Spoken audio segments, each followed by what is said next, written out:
Իդեալ համակարգը բացում է եվրոպական որակի եւ նրբագեղության դռները ձեր առաջ։ Հնարավորություն ընձեռելով ձեռք բերել եվրոպական արտադրողների լավագույն նմուշների նշված տեսականին մինչեւ 75% բացառիկ զեղչով։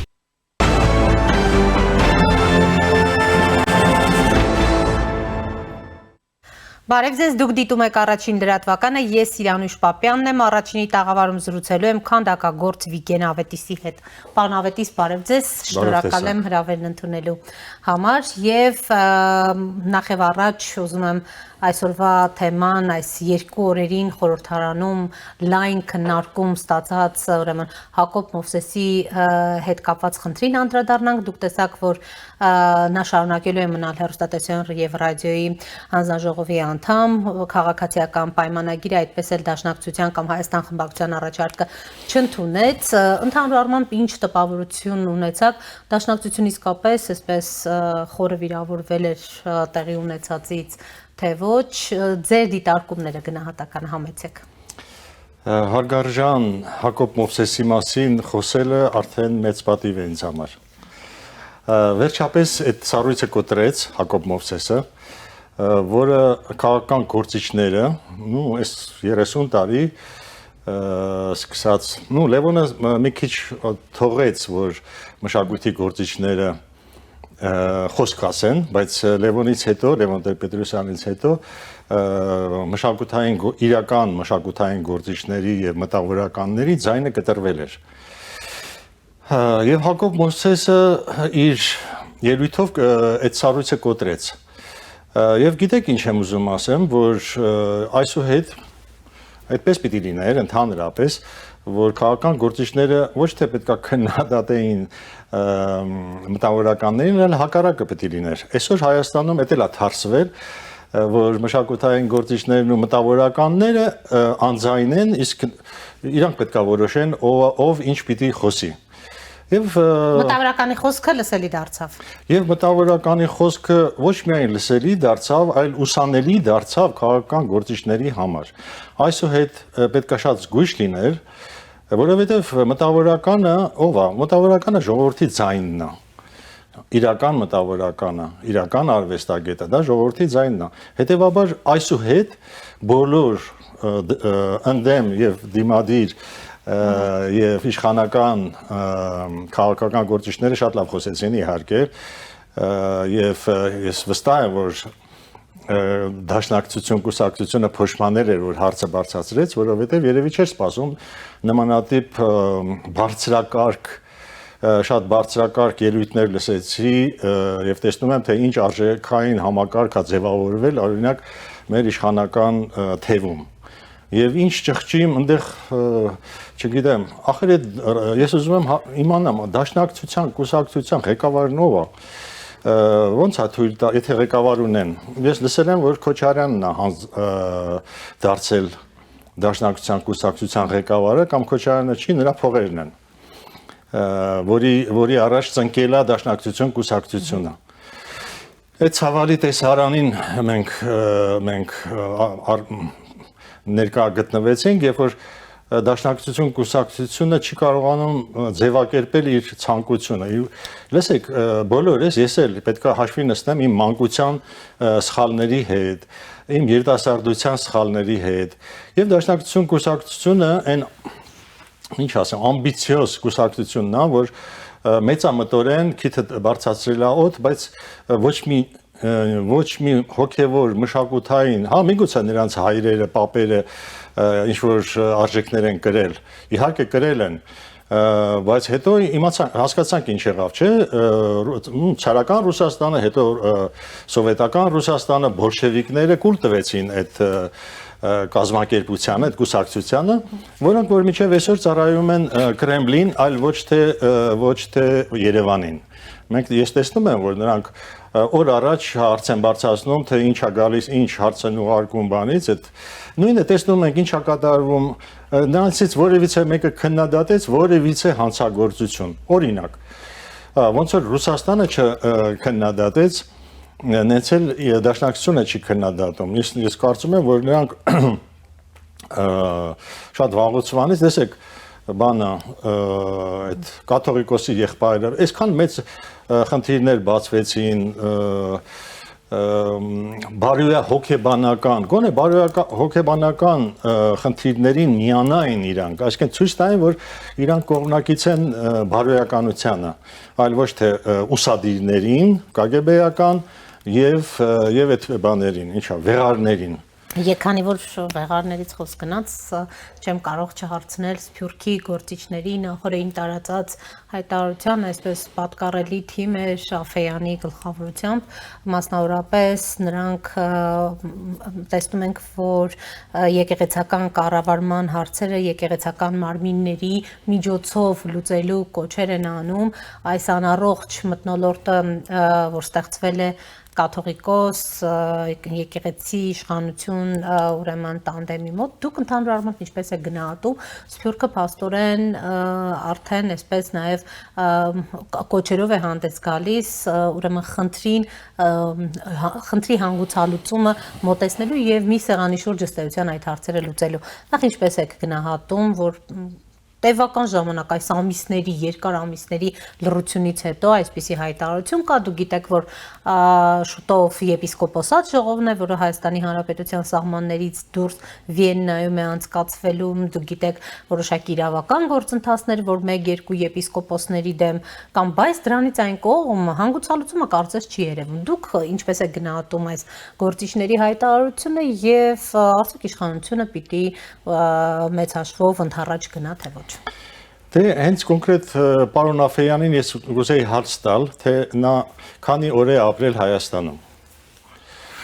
Եվ որքանով է ճանաչում Հայաստանի Հանրապետության սովորական քաղաքացու խնդիրները։ Ես նրան հարց կտայի, թե արդյոք նա ծանոթ է եկեղեցում կատարված եւ կատարվող, թե ինչ է կատարվել Եթե Աֆեյանը առանց հասկանալու միանում է ինչ-որ մի հարցի, դա պրոֆեսիոնալ չի։ Այդ կարգի մարդը պետք է շատ խոր ուսումնասիրի, գա 1-2 ամիս ապրի Հայաստանում, նոր կարծիք հայտնի։ Ես հավատացեք, եթե ես հիմա Իտալիայում լինեի, ես չէի խոսա։ Ես այստեղ եմ, ես տեսնում եմ եւ համեմատում եմ եւ Քան իրավունք չեք վերապահի ձեզ միջամտել Հայաստանի ներքին հարցերին։ Իսկ եթե ինքը եւ իր նմանները, եթե չեն տիրապետում ամբողջական տեսարանին, ինչա կատարվում հայկական իրականության մեջ, եթե այդ իրավիճակում իրանք կարծիք են հայտնում, հետեւաբար ես ուղղակի ենթադրություն եմ անում, իրանք ստանում են հրամաններ նույն ձևի, ինչպես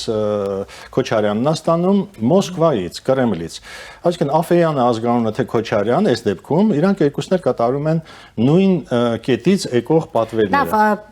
Պարոն Ավետիս, հստակ ասում են, մենք կոչ ենք անում Հայաստանի կառավարությանը եւ հայոց եկեղեցուն լուծել բոլոր տարաձայնությունները, հարգելով եկեղեցու ինքնակառավարման կանոնները, հարգելով քաղաքական գործունեության ու եկեղեցու առաքելության բաժանումը եւ պաշտպանելով Սփյուռքի հայերի իրավունքը դավանելու իրենց հավատքը առանց կառավարության կողմից քաղաքական միջամտության ազդեցության, արդյոք վատ կոչ է։ Շատ վատ կոչ է։ Որովհետև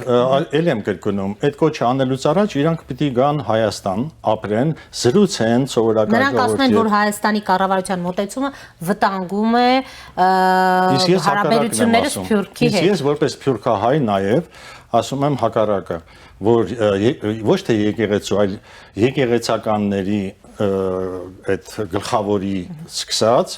հակապետական գործունեությամբ են զբաղվում եւ մենք ոչ թե դա ուղղակի գաղափար է, մենք տեսել ենք դա այդ ցարեցված շարժումը, ցարեցված Բագրատի շարժումը, ես ինքս եմ տեսել,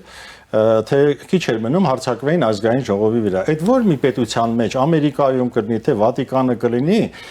որ ասենք պատկերացրեք Վատիկանը հարցակվում է Հռոմում կառավարության շենքի վրա, այդ ոնց կլինի տենց բան։ Հետևաբար այդ մարդիկ կամ անտեղյակ են, կամ էլ պատվեր են կատարում Կրեմլից։ Հենց որ իրանց հայտարարությունը թող պահեն իրենց մոտ։ մենք կարիք չունենք իրենց հայտարարության։ Այսինքն դա չի նպաստի արկա խնդրի լուծմանը, իսկ դուք ինչպեսի լուծում եք տեսնում այս փակուղային իրավիճակում, երբ մի պահ կարծեք թե ակտիվություններ, քահանաներն էին, եպիսկոպոսներն էին, arczepiskopոսներն էին միանում, բայց հիմա համընդհանուր լռություն է մեծ հաշվով նկատի ունեմ կոնկրետ կա բարենորոգման այսպես ասած հրճակված ծրագիր, պլան, ճանապարհային քարտեզ, բայց չկա այսպես ասած հանգստի կոչման գնացող վեհապար, նա շարունակում է իր աշխատանքը, ավելին կոչեր է անում, քննադատում իշխանությանը, ուրեմն եկեղեցու դեմ կոնկրետ քաղաքական արշավ իրականացնելու եւ այլնի մեջ, նա իր հերթին է ուրեմն նա իր հերթին պատրաստ չէ ընդառաջ գնալու որևէ քայլ որովհետեւ կաթողիկոսը քրիստոնյա չի։ Քրիստոնեությունը գիտեք որն է, ինքնազոհաբերությունը։ Եթե քրիստոնյան չի զոհաբերում իր անձը, այլ պաշտպանում է իր աթոռը, դա ինչ քրիստոնեություն է այդտեղ։ Այսինքն լրիվ հակաքրիստոնեական արշավա գնում սա ոչ մի կապ չունի քրիստոնեության հետ։ Հետո մի խառնեք եկեղեցին պաշտոնյայի հետ, վատ պաշտոնյայի, եւ եթե կաթողիկոսի եղբայրը KGB-ից է,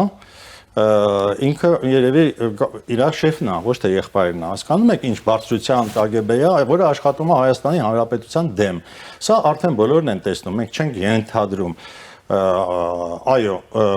ոչ թե եկեղեցին, այլ եկեղեցականները, կաթողիկոսը Հայաստանի Հանրապետության հակառակորդն է, որ ինքը ցույց տվեց իր Բագրատ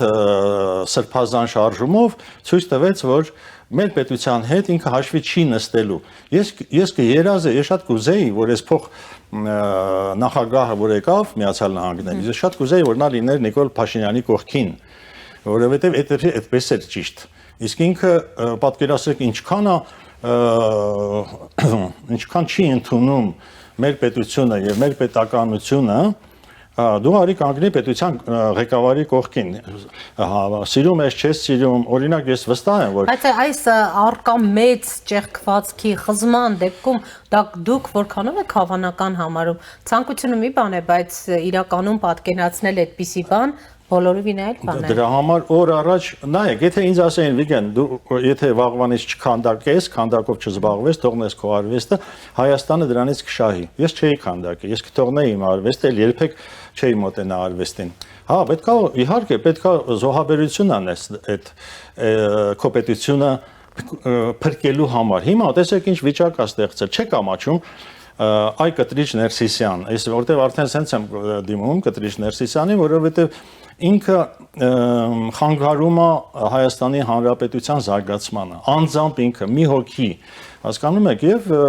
դրա լուծումը պետք է օր առաջ հրաժարական ինքը վեհարանում նստած խանգարում է մեր զարգացմանը, թե մենք որովհետեւ կարևոր հարցերը թողած ինքը վեհարանում չպետք է նստի, զբաղվում ենք այս հարցով եւ ինքը պետք է կանգնած լիներ Նիկոլ Փաշինյանի կողքին։ Այս եմ ուզում պետական համակարգը։ Ոչ թե ես նրան չեմ ընդունում, նա էլ ասում է ես նրան չեմ ընդունում։ Մենք չենք կարող երկար սպասել։ Պետությունը պետք է քայլեր ձեռնարկի։ Մանավանդ մեր տիպի պետությունը, որը որ քանդված վիճակից ոտքի է կանգնում, պետքա օգնել, այլ ոչ թե մի բան էլ խանգարել։ Ինչով կարող ես օգնել կաթողիկոս, քո հեռանալով, դե հեռացի։ Չի հեռանում, ինչ է ստացվում։ Դե ասեմ, եթե չհեռացավ Հայաստանի Հանրապետությունը, որպես քաղաքացի, ասենք կաթողիկոսը քաղաքացի է, չէ՞ նաև, առաջին հերթին է քաղաքացի։ Նրա վրա պետքա բացվեն բոլոր նրա գործած մեղքերը, բայց դա ամոթ է եւ իր համար եւ մեր եկեղեցու համար։ Եթե բացվեն բոլոր փակ բաները, տեղեկությունները, դա կլինի ամոթ բոլորիս համար։ Որպեսզի դա չլինի, որպեսզի չբացվեն բոլոր տեղեկությունները, մենք ախր ժողովուրդը ամեն ինչ տեսել է եւ գիտի, եւ մենք բոլորս գիտենք թե ոնց է հասել այդ գահին հոկտեմբերի 27-ով։ Ինչ սպանություններով եւ ինչ կաշառքներով։ Այդ բոլորս լսել ենք, թե եթե ես լսել եմ, պետությունը գիտի, չէ՞, դա իսկություն է, դա ճիշտ է թե սխալ է։ Հենա բացեցին աղբոր մասին, ուզում էին ասեն աղբորդ ենք բացում, դու իմացի։ Էլի չի իմանում։ Այսինքն կամ ինքը վախենում է Մոսկվայից, որովհետև վախենում է 9-րդ հարգից բանը Կիրիլը վայր գցի, կամ էլ ինքը այդքան բան է, նվիրված է Կրեմլին։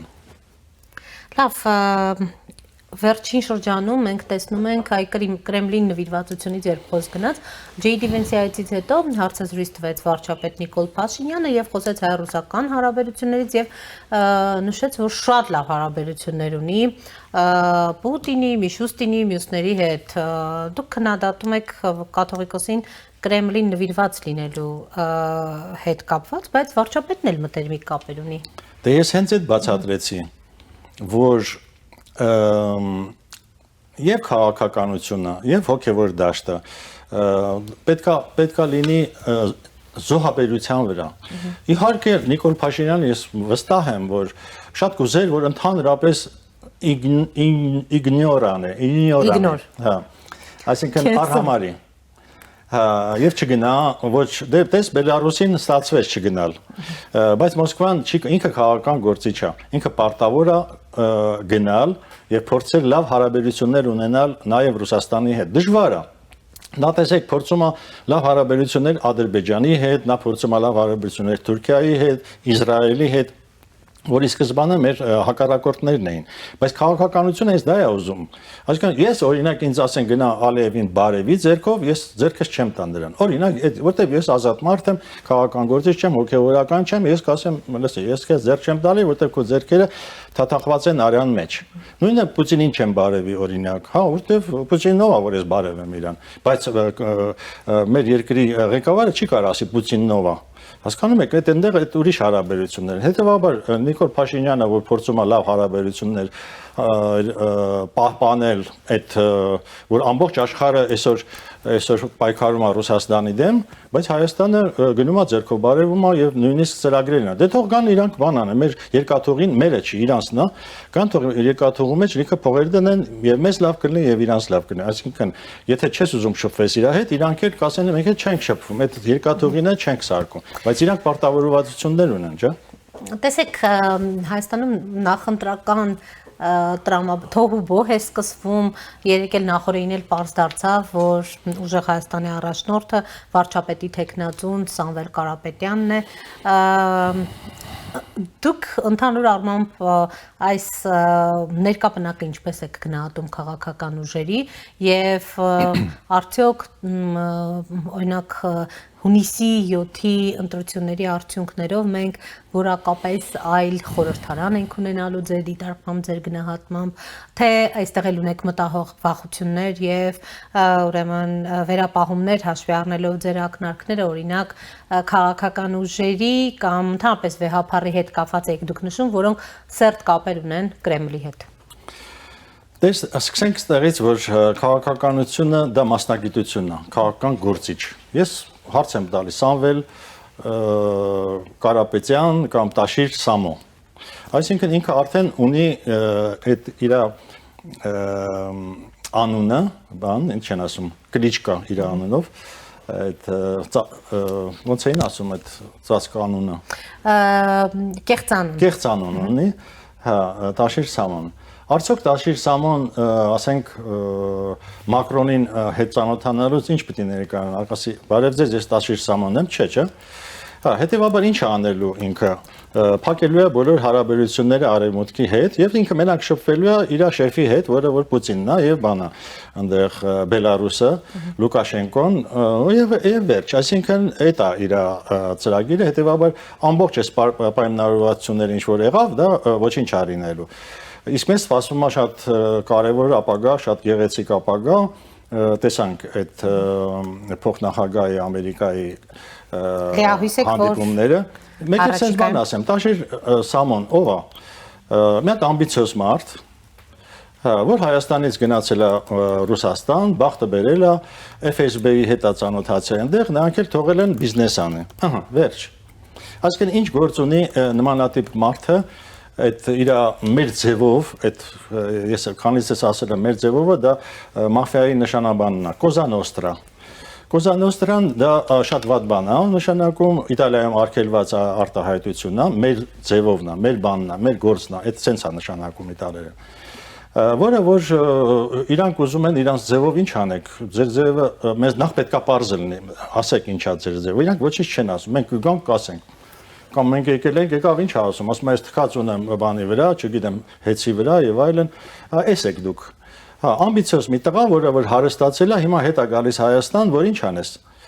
Գնա քո բիզնեսով զբաղվի, կամ բեր ստեղ բիզնեսներ բաց, այդ ես կհասկանամ, շնորհակալություն կասեմ։ Բայց ես Տաշիր Սամոյի մասին կարծիք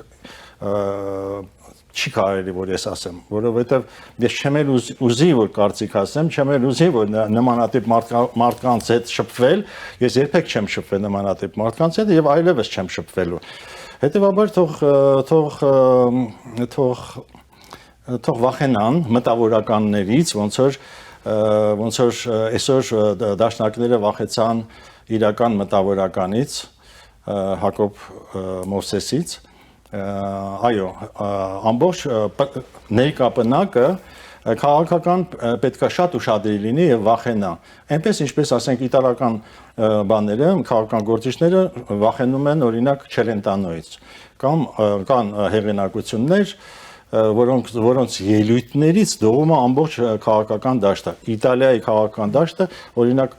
Չելենտանոյի տենց մի հատ հաղորդում արեց ռոք պոլիտիկ։ Եվ այնտեղ բացահայտեց ամբողջ իրականությունը Իտալիայի եւ Իտալիայի ամբողջ քաղաքական պնակը դողում էր, որտեղ ամեն 5 շաբթի ինքը ուղիղ եթեր էր դուրս գալիս։ Այս sense պետք է լինի։ Եվ եթե ամփոփենք ընտրություններից հետո ինչ տեսակ խորհրդարան կունենանք ձեր գնահատմամբ։ Հաշվի առնելով դեռ այս պահին ուրեմն որոշակի ուրեմն այն ներկապնակը, որը կա քաղաքական ուժերի դեռ շատ կա, որ պետք է որ գուցե դեռ կազդարարել իրենց մասին, գուցե անակնկալներ կլինեն, բայց Այս շատ կուզենայի, որ այդ Սամվել Կարապետյանը բանը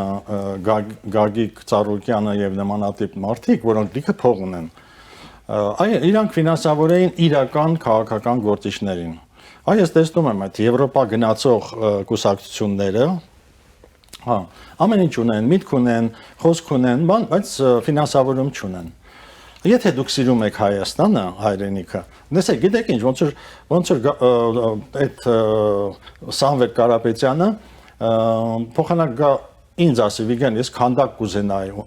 դնեի իմ այգում, ու ինքը բռնի ինքը անի այդ քանդակը։ Լսի, ոչ քանդակագործես, ոչ արվեստից բան ես հասկանում, ավելի լավ չի 10 ասենք մի մասնագետի, այսինքն ընտրեք մասնագետներ, ոչ թե ինքներդ, մեր վարչապետի թեկնածուն Կարեն Կարապետյան, չէ, Սամվել Կարապետյանն է։ Լսի, ոչ խոսալ գիտի, ոչ կրթություն ունի, ոչ էլ իր այդ տղան տեսանք ինչ խայտարակ եղավ իր։ Եղբոր տղան։ Տղան էլ եղբոր տղան է։ հենց իր։ Եղբոր տղան ոչ միտք ունի, ոչ լավ կլինի դուք ձեր գործով զբաղվեք, քանդակագործները իր գործով զբաղվի։ Շնորհակալ եմ։ Խնդրեմ։ Առաջինի տաղավարում զրուցում էի քանդակագործ Վիգեն Ավետիսի հետ։ Կհանդիպենք։